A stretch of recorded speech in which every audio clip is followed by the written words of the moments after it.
أيتها الأخوات، أيها الإخوة، أيتها الجماهير الشعبية التي كانت تسير دائما وراء ابن ناصر الزبزوفي،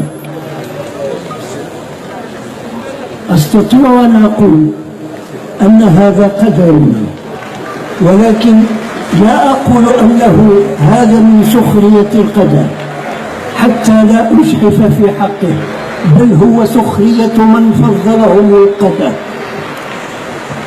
أيها الإخوة، عجزت، لساني يعجز عن شكركم أنتم وجميع من خرجوا عبر المدن المغربية الأخرى والإخوة في الشتات. أيها الإخوة، أرجوكم أن تعذروني لأنني في الحقيقة لست مستعد لإلقاء كلمة أو نصح أو شيء، ولكن جئت اليوم هنا لأطمئن على استمرارية الحراك فقط.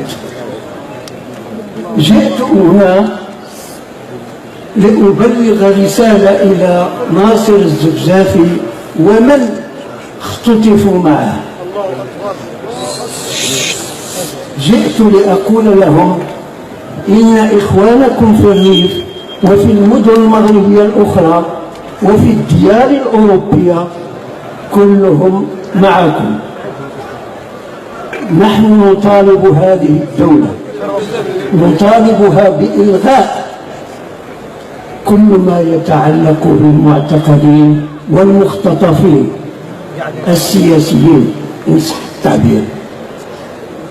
أيها الإخوة، أشكركم من أعماق قلبي ولكم الشكر الجزيل، ودمتم للنضال أوفياء.